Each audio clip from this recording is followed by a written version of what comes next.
आप सभी को, आपके परिवार को, कर्जे के कारण जो लोग परेशान हैं उन सभी के परिवार को नव वर्ष की बहुत बहुत शुभकामनाएं।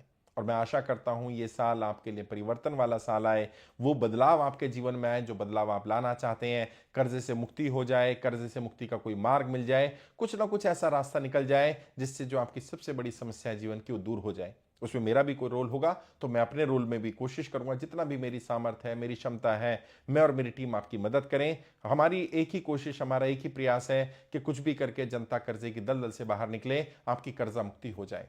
और यहां इस वीडियो में साल के पहले दिन, अभी नया साल शुरुआत हो रहा, आज 1 जनवरी 2025 है, आज से ही शुरुआत करिए। अगर ये 7 कदम आप उठाएंगे तो यकीन मानिए आपकी कर्जे की समस्या काफी हद तक दूर हो सकती है। प्रयास करिए अपने स्तर पर। जब तक सरकार से कर्जा मुक्ति नहीं हो रही तब तक आप और हम मिलकर के इस लड़ाई को लड़ते हैं, जितना पहुंच पाए। सरकार से हो जाए तो बहुत अच्छा, राज्य सरकार से हो जाए अच्छा, केंद्र से हो जाए, अगर कर्जा मुक्ति कोष बन जाए या सरकार किसी और तरह से मदद करने को तैयार हो जाए, राज्य सरकार हो या केंद्र हो, वो हमारे लिए चेरी ऑन द टॉप हो जाएगा। लेकिन अपनी तरफ से रुकना नहीं है, प्रयास करते रहना है। सबसे पहला काम तो खाली नहीं बैठना साहब, क्योंकि कहते हैं ना, खाली दिमाग शैतान का घर है। यदि आप खाली बैठेंगे ये आपको और ज्यादा कर्जे की दलदल में डालेगा, कर्जे के विचार आपके ऊपर हावी होने लगेंगे और आप कभी कर्जे की दलदल से बाहर निकल नहीं पाएंगे। अपने आप को 1 मिनट के लिए भी खाली नहीं छोड़ना। कोई भी काम मिले, कम पैसे का काम मिले, ज्यादा पैसे का काम मिले, काम आपकी पसंद का नहीं है, फर्क नहीं पड़ता, अपने आप को काम में झोंक दीजिए, अपने आप को काम में लगा दीजिए। 1 मिनट भी खाली बैठना नहीं। अगर आप वाकई कर्जे से मुक्ति चाहते हैं, सबसे पहले दिमाग को बिजी रखिए, खुद को बिजी रखिए, ताकि आपके ऊपर ये जो बर्डन पड़ रहा है कर्जे का, उस कर्जे के बर्डन को आप निकाल पाएं और उससे सोच पाएं, विचार कर पाएं। क्योंकि खाली बैठे रहेंगे तो हर समय कर्जा है, कर्जा है, कर्जा। और क्या हो रहा है, हर मिनट जो बीत रहा है, हर सेकंड जो बीत रहा है, वो कर्जा कम नहीं कर रहा, कर्जा बढ़ रहा है। आपका प्रयास क्या होना चाहिए, हर दिन, हर घंटा, हर मिनट, हर सेकेंड मैं कुछ ऐसा करूं जिससे मैं अपनी आर्थिक स्थिति को सुधार पाऊं, जिससे कि मेरा कर्जा भी मुक्त हो पाए और मेरे परिवार की आर्थिक स्वतंत्रता बन पाए। कम से कम इतना पैसा हो कि मैं अपना जीवन यापन, मेरा परिवार अपना जीवन यापन आराम से कर पाए। इसके लिए प्रयास करिए। और जो मैं बार बार बोलता हूं, जैसा सोचेंगे वैसे ही आप बन जाएंगे। यदि मन में हमेशा कर्जा कर्जा कर्जा सोचते रहेंगे तो कर्जा उतरने वाला नहीं है साहब। कई लोग क्या कहते हैं, दिन रात सुबह शाम हस्बैंड वाइफ बच्चे सब कर्जे पे बात कर रहे हैं, कर्जा कैसे उतरेगा, कर्जा कैसे उतरेगा। बजाय कर्जा कैसे उतरेगा इस पर सोचने के, ये सोचिए कि आपकी कमाई कैसे बढ़ेगी, क्योंकि जब कमाई बढ़ जाएगी तो अपने आप ही कर्जा उतर जाएगा। क्योंकि हमारी सोच, हमारे विचार, ही कहते हैं ना, विचार वस्तु बन जाते हैं। हमारी सोच से ही हमारी कामयाबी कह देते होती है। आपको अपने सोचने का ढंग बदलना पड़ेगा। हर समय कर्जे के बारे में बात करना, कर्जे को दिमाग में रखना, कर्जे के बारे में सोचना बंद करके, कर्जे के बारे में बात करना बंद करके अपनी आर्थिक स्वतंत्रता के बारे में, आर्थिक संपन्नता के बारे में, आर्थिक स्थिति सुधारने के प्रयासों के बारे में सोचिए। और न केवल सोचिए, उस पर काम करिए, लगातार प्रयास करिए, लगातार निरंतर आपका काम होना चाहिए। हर दिन मैं अपनी आर्थिक स्थिति ठीक करने पर लगाऊं और जो भी आपके पास संसाधन है, आपका बेटा, आपकी बेटी, आपका परिवार का सदस्य, जो जिस काबिल है, या आप खुद भी जो जिस काबिल है, अपने आप को काम पर लगाइए। खाली मत बैठिए। ये मत इंतजार करिए कि कोई मसीहा आएगा, कोई व्यक्ति आएगा और वो आपको कर्जे की दलदल से बाहर निकाल देगा। लड़ाई आपकी है, प्रयास आपको करना पड़ेगा। सरकारें जब मानेंगी तब मानेंगी। हम 2.5-3 साल से प्रयास करें, हो सकता है और 2-4 साल, 5 साल लग जाए, लेकिन इसका मतलब ये नहीं कि हम अपनी स्थिति के लिए सिर्फ इंतजार करते रहें। अपने स्तर पर प्रयास करिए। दूसरा काम क्या करिए, मैंने अपनी कर्जे से बाहर निकलने की ट्रेनिंग निःशुल्क कर दी है। हमारा यूट्यूब चैनल है कर्जा मुक्ति बाय शाहनवाज चौधरी भारतीय। अगर आप यूट्यूब पर सुन रहे हैं मुझे तो वो चैनल होगा, नहीं तो फेसबुक पर या कहीं भी सुन रहे हैं, आप यूट्यूब पर सर्च करिए कर्जा मुक्ति बाय शाहनवाज चौधरी भारतीय। वहां जाकर के कर्जे से बाहर निकलने के 20 तरीके, ये ट्रेनिंग अटेंड करिए। ये 2 पार्ट में है, पार्ट 1 पार्ट 2 है। दोनों पार्ट में बहुत सारे तरीके बताए गए हैं और जो भी ट्रेनिंग को अटेंड करें वो पॉइंट्स को नोट करें। और मैं, क्योंकि मेरी ट्रेनिंग है, अपने मुंह से तारीफ करूं ठीक नहीं रहेगा। जिन लोगों ने ट्रेनिंग अटेंड किया वो कमेंट करके बताएं ईमानदारी से वाकई ट्रेनिंग कैसी है। ये ट्रेनिंग के नियम ऐसे हैं, यदि आपने इस ट्रेनिंग को सही तरह से इस्तेमाल किया और इनके नियमों को इस्तेमाल किया, आप जल्दी से जल्दी कर्जे की दलदल से अपने स्तर पर बाहर निकल जाएंगे साहब। किसी के एहसान लेने की जरूरत नहीं पड़ेगी। और ये पूरी ट्रेनिंग निःशुल्क है। जैसे मैंने बताया, अभियान ही पूरी तरह से निःशुल्क है। फॉर्म भरने का, कर्जा मुक्ति के बारे में गाइडेंस देने का, वीडियोस बनाने का, आपसे मिलने का, आपको गाइड करने का कोई चार्ज हम नहीं ले रहे। पूरा अभियान निःशुल्क है। हम जनता की सेवा में काम कर रहे हैं। मैं एक पॉलिटिकल ट्रेनर हूं, मैं पॉलिटिशियंस को ट्रेनिंग देता हूं। जो लोग कर्जा मुक्ति के पॉलिटिकल विंग में जुड़े हैं उन्हें भी हम निःशुल्क गाइड कर रहे हैं। क्योंकि हमारा उद्देश्य इससे पैसा कमाना या किसी की मदद करने के नाम पर पैसा लेना या उससे आर्थिक रूप से पैसा लेकर के अपना काम करना वो नहीं है हमारा उद्देश्य। हमारा उद्देश्य लोगों की मदद करना है, निस्वार्थ भाव से निःशुल्क मदद करना है। आप उस ट्रेनिंग को अटेंड करिए और जब ट्रेनिंग अटेंड कर लें उसके पॉइंट्स को नोट करिए, उनको इंप्लीमेंट करिए। फिर इंप्लीमेंट करने में कोई दिक्कत आ रही है, कोई समस्या आ रही है तो हमारी टीम से संपर्क करिए। वीडियो के डिस्क्रिप्शन में फोन नंबर भी मिल जाएंगे, दिल्ली में अलग अलग ऑफिस के एड्रेस भी मिल जाएंगे, वहां करके मिल सकते हैं। अलग अलग राज्यों की टीम के भी नंबर मिल जाएंगे, वहां भी आप बात कर सकते हैं। ये दूसरा तरीका होगा। इस साल में ये प्रयास करिए, अगले 1 वर्ष में मुझे कर्जे की दलदल से बाहर निकलना है, लेकिन आपका फोकस केवल कर्जे की दलदल से बाहर ना निकलना होकर के अपनी आर्थिक स्थिति ठीक करना होना चाहिए। हर समय कर्जे पर बात करना बंद करना पड़ेगा, अपनी आर्थिक स्थिति पर बात करनी पड़ेगी। और मैं भी ये प्रयास करूंगा लगातार आपकी आर्थिक स्थिति कैसे ठीक हो सकती है उसके बारे में गाइडेंस दूं, उसके बारे में ट्रेनिंग दूं, उसके बारे में वीडियोस बनाऊं। बहुत सारी वीडियो ऑलरेडी मैं यूट्यूब पर डाल चुका हूं और भी वीडियो डालता रहूंगा। इस वर्ष में हम कोशिश करेंगे आर्थिक रूप से संपन्नता हासिल हो जाए, और जब पैसा आ जाएगा तो कर्जे से भी मुक्ति मिल जाएगी और बहुत सारी समस्याओं के समाधान हो जाएंगे। तीसरा काम क्या करिए, अकेले मत रहिए, क्योंकि अकेले में नेगेटिविटी आती है, नकारात्मक विचार आते हैं। आप अपने आसपास के ऐसे लोगों को आइडेंटिफाई करिए जो व्यापार करते हैं, नौकरी करते हैं, कोई और काम करते हैं, कर्जे के कारण परेशान है, उन्हें भी समझाइए। उन्हें बताइए कि कर्जा मुक्ति अभियान चल रहा है, अभियान निःशुल्क है और हम साथ मिलकर के लड़ाई लड़ेंगे, ताकि कोई बैंक वाला, कोई रिकवरी वाला, कोई साहूकार, कोई एनबीएफसी वाला, कोई भी व्यक्ति आपको मानहानि ना कर पाए, आपको प्रताड़ित ना कर पाए, आपके साथ बदतमीजी ना कर पाए।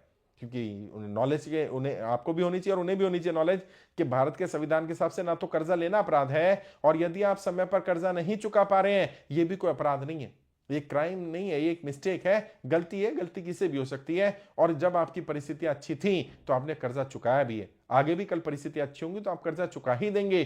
तो लोगों को बताइए कर्जे के कारण कोई गलत कदम नहीं उठाना। जैसे मैं लोगों की सेवा कर रहा हूं, लोगों को गाइड कर रहा हूं, निःशुल्क कर रहा हूं, क्यों कर पा रहा हूं? क्योंकि साथियों कभी मैं भी कर्जे में था, मुझे मालूम है जब कर्जे की समस्या आती है कितनी बड़ी आफत होती है, ना किसी से कहा जाता है ना सहा जाता है। जब ईमानदार आदमी जो समय पर कर्जा नहीं चुका पा रहा होता, ब्याज नहीं दे पा रहा होता, तो उसके दिल पर क्या बीतती है मैं जानता हूं। वो मन में नेगेटिव विचार आते हैं, तो ऐसे समय पर अगर कोई साथ दे दे, कोई सपोर्ट कर दे तो बहुत बहुत पॉजिटिविटी आ जाती है। और इसीलिए मैं बार बार बोलता हूं, जितनी भी वीडियोस आपके पास आती हैं ज्यादा से ज्यादा लोगों से शेयर करिए, अपने सारे व्हाट्सएप ग्रुप में शेयर करिए, हर जगह शेयर करिए। ना जाने किसका जीवन बच जाए, ना जाने किसको मार्ग मिल जाए, ना जाने कौन सफलता के मार्ग पर चला जाए। हो सकता है कोई कर्जे के कारण परेशान हो, कोई गलत कदम उठाना चाह रहा हो, उसे पता चल जाए कर्जा मुक्ति अभियान के बारे में और उसका जीवन बच जाए। अभी हम 2.5 लाख से ज्यादा परिवारों को आत्महत्या करने से रोक चुके हैं, बहुत सारे लोगों का जीवन बचाया है, और आगे भी हमारी कोशिश है ज्यादा से ज्यादा लोगों तक ये जानकारी पहुंचे, कर्जे के कारण कोई गलत कदम नहीं उठाना। ये तीसरा काम होगा जिससे कि आप संगठित हो पाएंगे। और जब आप संगठित होंगे तो क्या होगा, आपको पता चलेगा आप अकेले नहीं है। अभी क्या लगता है व्यक्ति को, मैं कर्जे की दलदल में फंसा, मैं परेशान हूं, यानी गलती मेरी है। लेकिन जब वो 100, 200, 500, 1000, 5000, 10,000 लोगों के बारे में पता करता है कि इतने सारे लोग कर्जे के कारण परेशान हैं और ज्यादातर लोग सरकार की गलत नीतियों के कारण कर्जे की दलदल में फंसे हैं, तब उसको एहसास होता है गलती मेरी नहीं है। अपने आप को अपराधी नहीं मानना। जब आप संगठित होंगे तो आपको ये बात समझ में आएगी। अपने एरिया में जो भी जिम्मेदारी आप ले सकते हैं, और कोई पद की भी जरूरत नहीं है, बस लोगों को जागरूक करिए, लोगों को गाइड करिए। ना तो कर्जा लेना अपराध है, समय पर कर्जा नहीं चुका पा रहे भी कोई अपराध नहीं है। एक और काम क्या करना है, और ये चौथा काम भी यकीन मानिए बहुत सारे लोगों का जीवन बचाया है इसने, और बहुत सारे लोग कर्जे की दलदल से बाहर निकल रहे हैं। क्या करिए, अपने आसपास देखिए कौन कौन लोग ऐसे हैं जो लोग परेशान हैं, और उनके साथ मिलकर के कोई काम करना शुरू करिए। कोई ऐसा काम हो सकता है बार्टर सिस्टम में आप चले जाएं। बार्टर सिस्टम क्या होता है, मान लीजिए मेरे पास कोई प्रोडक्ट है, किसी दूसरे को चाहिए, उसके पास कोई प्रोडक्ट है, मेरे को चाहिए। अच्छा, दोनों के प्रोडक्ट बिक नहीं रहे, लेकिन मुझे उसके प्रोडक्ट की जरूरत है, उसे मेरी जरूरत है, बार्टर सिस्टम में चले जाइए। इससे होगा क्या, आहिस्ता आहिस्ता कर्जा उतरना शुरू हो जाएगा।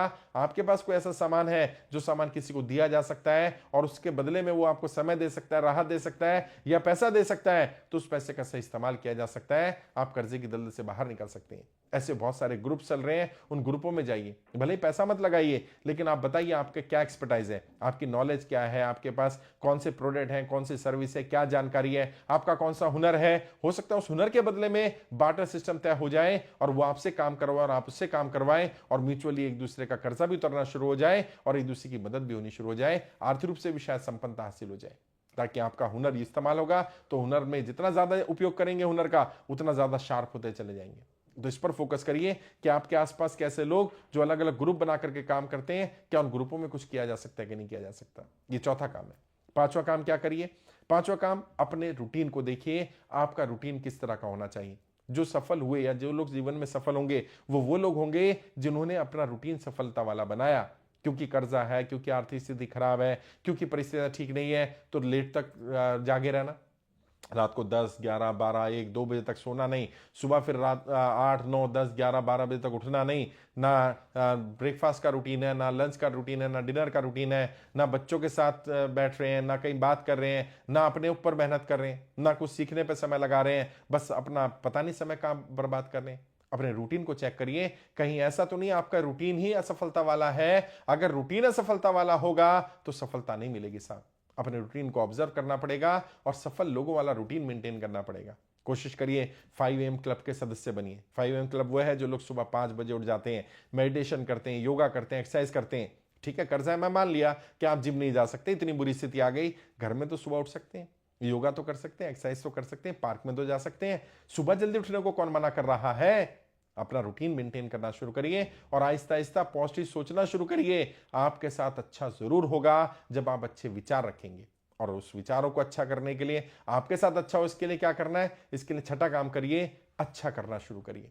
जिस भी धर्म को मानते हैं, अगर आप धार्मिक हैं, मंदिर, मस्जिद, गुरुद्वारे, चर्च, वहां जाइए, वहां सेवा करना शुरू करिए। वो उसमें तो कोई पैसा नहीं लगता ना साहब, वहां सेवा करिए, पॉजिटिविटी आएगी। जो लोग दीन दुखी है उनकी सेवा करिए, वृद्धाश्रम में जाइए, ओल्ड एज होम में जाइए, अनाथ आश्रम में जाइए, वहां जाकर के जो सेवा कर सकते हैं सेवा करिए। जहां भी आपको सेवा करने का मौका मिले, अगर आप कहते हैं मेरे पास समय है, मेरे पास ज्यादा काम नहीं है, या मैं कमाई के लिए कुछ नहीं कर पा रहा, खाली हूं, तो घर में मत बैठिए, निकलिए घर से, जाइए, पैदल जा सकते हैं पैदल जाइए, आश्रम जा सकते हैं आश्रम जाइए, मंदिर, मस्जिद, गुरुद्वारे, चर्च, जहां जा सकते हैं जाइए, और ज्यादा से ज्यादा लोगों के बीच रहना शुरू करिए। वहां से पॉजिटिविटी आएगी, पॉजिटिव माइंडसेट आएगा। और जितने भी जो लोग धार्मिक लोग हैं वो धार्मिक जगह जाएं। अगर आप धार्मिक नहीं है, आध्यात्मिक है अपने आप को, या वास्तविक मानते हैं, आपको लगता है नहीं मैं नास्तिकता को नहीं मानता, मैं तो वास्तविक व्यक्ति हूं, तो जहां वास्तविक लोग बैठते हैं वहां जाइए, कम से कम बाहर निकलिए। बहुत सारी सोशल ऑर्गेनाइजेशन हैं जिसमें वॉलंटियर बन सकते हैं, वहां जाकर के अपनी सेवा दीजिए। हम भी अपने यहाँ कर्जा मुक्ति में बुलाते हैं लोगों को, लोग आते हैं, वॉलंटियर बनते हैं, सेवा करते हैं, लोगों की समस्याएं सुनते हैं, और जब समस्याएं सुन रहे होते हैं तो खुद ही बताते हैं कि मैं बहुत परेशान था जब आया, लेकिन जब लोगों के दुख सुने तो मुझे तो अपना दुख कब लगने लगा, मुझे लगा मुझसे ज्यादा परेशान लोग और भी हैं। तो कई बार ऐसा होता है, हमें लग रहा होता है हमारी स्थिति ठीक नहीं है, लेकिन हम जब दूसरों को देखते हैं तो समझ में आता है कि नहीं, हम तो बहुत बेहतर स्थिति में है। तो ये भी एक तरीका है अपनी नकारात्मकता को दूर भगाने का, पॉजिटिव होने का। सातवां तरीका, और ये भी बहुत असरदार तरीका है, मैंने जीवन में अप्लाई किया है, आप भी अप्लाई करिए। जितना हो सके अपने आप को सकारात्मक लोगों के बीच में रखिए, सकारात्मक किताबें पढ़िए, सकारात्मक वीडियोस देखिए, जितना हो सके पॉजिटिव रहने की कोशिश करिए। ये पॉजिटिविटी ही है जो आपको नकारात्मक स्थिति से, नकारात्मक परिस्थिति से बाहर निकालेगी, वरना नकारात्मकता बढ़ती चली जाएगी। नकारात्मकता संक्रमण की बीमारी होती है साहब, जितना आप नेगेटिव सोचते जाएंगे उतना नेगेटिविटी बढ़ती चली जाएगी। बेहतर होगा पॉजिटिविटी के बारे में, बेहतरी के बारे में, अपने अच्छे भविष्य के बारे में, अपने बच्चों के अच्छे भविष्य के बारे में, अच्छे फ्यूचर के बारे में सोचिए। आज की वर्तमान परिस्थितियां क्या हैं? वर्तमान परिस्थिति जैसी भी चल रही है, क्या है? यह आपके पास्ट में किए गए कामों का रिजल्ट है। पास्ट में पूर्व जन्म की बात नहीं कर रहा, मैं पिछले दिनों की बात कर रहा हूं। यानी मान लीजिए आज आपके पेड़ पर फल नहीं लग रहे, या फल खराब लग रहे हैं, या फल छोटे लग रहे हैं, तो आपने बीज बेकार लगाए थे, बीज छोटे लगाए थे, बीज को बदलना होगा तो फल बदल जाएगा। तो यानी आपके पास्ट में किए गए काम, आपके पिछले कुछ सालों में किए गए कामों के रिजल्ट आज आपके सामने है, आपकी आर्थिक स्थिति के रूप में, आपके कर्जे के रूप में, आपकी पारिवारिक स्थिति के रूप में, आपकी सेहत के रूप में। यदि आप ये रिजल्ट पसंद नहीं करते हैं और इन रिजल्ट को बदलना चाहते हैं तो क्या बदलना पड़ेगा? बीज को बदलना पड़ेगा। जो बीज लगा रहे हैं उनको बदलिए। जब नकारात्मकता के बीज लगाएंगे उस पर सकारात्मकता के फल नहीं आ सकते, जब सकारात्मकता के बीज लगाएंगे तो ही फल सकारात्मकता के आएंगे। कहते ना, बोए पेड़ बबूल के तो आम कहां से हो साहब। जब खुद नकारात्मकता होगी, नकारात्मक लोगों के साथ बैठेंगे, नकारात्मकता को अपने ऊपर हावी होने देंगे, ऐसी नेगेटिव फिल्में देखेंगे, नेगेटिव वीडियोस देखेंगे, अपनी समय की बर्बादी करते रहेंगे, पॉजिटिव वीडियोस, पॉजिटिव किताबें नहीं पढ़ेंगे, नए माइंडसेट के लोगों से मिलेंगे नहीं, अपने आप में बदलाव लाएंगे नहीं, तो बदलाव आएगा कहां से? परिवर्तन की शुरुआत आपको खुद से करनी होगी। अब दो ही विकल्प आपके पास हैं, या तो जैसे चल रहा है वैसे चलते रहने दीजिए, या इसको बदलिए। और अगर बदलने को तैयार हैं तो शुरुआत अपने आप से करिए। आज से, अभी से, राइट नाउ, यही राइट टाइम है। आज 1 जनवरी 2025, ये एक ऐसा दिन आएगा जब आपने बदलाव की शुरुआत कर दी। कल का इंतजार मत करिए, कल कभी नहीं आने वाला। आज ही वो दिन है, ये दिन आ गया जब आपके बदलाव की शुरुआत होगी। ये वो दिन है जहां से परिस्थितियां बदलेंगी। कब बदलेंगी? जब आप बदलेंगे। आपका माइंडसेट बदलेगा, आपके काम करने का ढंग बदलेगा, आपकी सोच बदलेगी। आप देखिएगा नज़ारे बदल जाते हैं साहब अगर नज़रिया बदल लेते हैं। एक बार नज़रिए को बदलने की कोशिश करिए और आपके पास जो चीज़ें हैं उनसे ही शुरुआत करिए। जहां है वहीं से शुरू करिए, जैसी परिस्थितियां उनसे शुरुआत करिए और बदलाव के लिए निरंतर प्रयास करते रहिए। मेरा पूरा विश्वास है अगले 1 साल के अंदर अंदर आपकी आर्थिक स्थिति भी ठीक होगी। अपनी तरफ से भी आप प्रयास करेंगे, मैं और मेरी टीम अपनी तरफ से प्रयास कर रहे हैं। हो सकता है सरकार पर दबाव पड़े और सरकार हमारी बात मान ले। तब तक ज्यादा लोगों तक जानकारी पहुंचाइए। देश में कर्ज मुक्त भारत अभियान चल रहा है। अभियान पूरी तरह से निःशुल्क है। जिन्होंने फॉर्म नहीं भरा है वो हमारी वेबसाइट है, गूगल पे सर्च करिए कर्ज मुक्त भारत अभियान, हमारी वेबसाइट आ जाएगी, वहां जाकर के फॉर्म भर सकते हैं। आज के लिए इतना ही। आपके उज्जवल भविष्य के लिए हार्दिक शुभकामनाएं। जय हिंद, जय भारत।